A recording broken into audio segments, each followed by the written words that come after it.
RTV NOF gaat in deze serie langs de streekboeren in onze regio om te zien wat voor effect de coronacrisis had op hun bedrijf. Is een afzet aanname of neemt de belangstelling in lokale producten juist aan? Wij nemen je mee naar een paar streekboeren in onze regio. Dit keer zien we in het Boetenveld en om precies te wezen bij de natuurboerderij Oer het Wiel. Zij verkopen vlees van hun speciale kei en we kunnen in de winkel even zien wat voor vlees het is. En de dwarren zijn al iepen van de winkel. Toevallig komt er krijgt iemand om iets op te halen, hebben we het idee. Zullen we jaren wat hij besteld had? Hallo. Hallo. Hoi. Hoi, ja, wie komen hier alle weken om vlees en om aaien? Ja. De vaste klant. De vaste klant, ja. Ja, zeker, ja.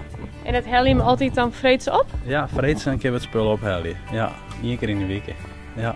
En wat voor soort vlees hel je hem op? We hadden gehakt. Hadden we hier altijd bij. Gehakt en aaien eigenlijk alleen maar. En waarom net naar de supermarkt? Nou, omdat dit van een streek is en het is biologisch, dus dat vinden wij beter. Ja. En dat is beter voor het milieu en beter voor de natuur en voor uzelf. Dus vandaar. Zullen we zien dat het kleer lijkt? Dat zien we even. Ja? Ja, zeker.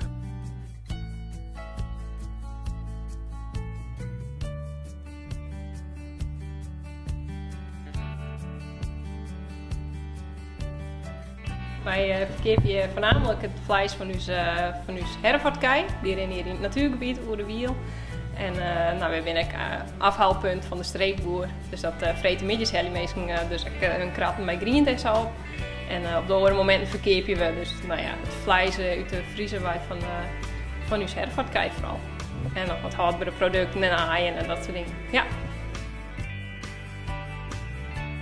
We merken dat het drukker is, vooral via de streekboer. De streekboer leeft al in de hele provincie, dus dan is het effect natuurlijk nog wat sterker.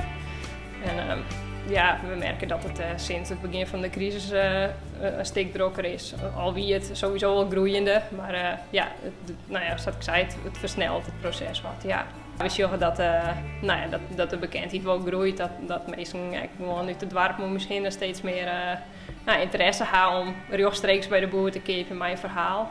Dat is wist wat het wij komt en precies wat voor leven dat die koe gewoon had en wat er wel of net in het vlees zit. Nou, ik hou me vooral bezig met dit gebeuren, de winkel en de verkoop en de administratieve dingen. En mijn mem en ik woon mijn heid, maar vooral mijn mem die houdt bezig met de verzorging van het vee.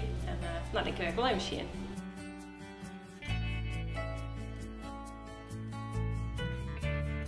Goedendag. Ja, je kunt ons meer vertellen hoe de kei die je meer hebt, want het ben net normale kei, als ik goed begrepen heb. Hoeveel heb je meer? Ik ben hervaartskei en dat ben van alle vleesrassen. Ze jou maar een beetje melken, ze krijgen af van hun keel. En dat keel wordt bij mij geboren en dat rent er dan bij tot wanneer het ze binnenkomen. Dus we hebben eerst droge jest, dan kunnen ze mooi lang boeten rennen en dan kunnen ze wel november, december wel boeten rennen. En, maaikeel en dan komt het keel weer bij, komen ze weer binnen. Dus ik ben iets 60 ben er. En, er ben al 20 al boeten. Maar ja, de jestgroei gaat nog net zo heel hard. Dus zolang ben je nog gewoon binnen. En ik ben alweer drachtig. Oké, dus nu mag ik jullie. Dat zijn de kjeltjes van hier. Die ben verleden hier geboren. Nou, dit ben oksen. Ik ben al jaar assen. Ik ben 3 jaar oud. En die ben dus slachtriep. Dus die kijk van slachtvoort. Nou, ik ben deze keer ben dus natuurbeheerders. Want we hebben hier 22 hectare natuurland. En daar strooien we net op, geen kunstmest en maar ik net jaren, dus ik heb alleen maar roerdong op. En de vegetatie wordt dan een beetje roegek, net meer dat Engels raai, dat gaat er stadig uit. En er komt steeds meer soorten komen erin. En ook andere soorten, die wat minder, daar krijg je wat een verdringing komt er.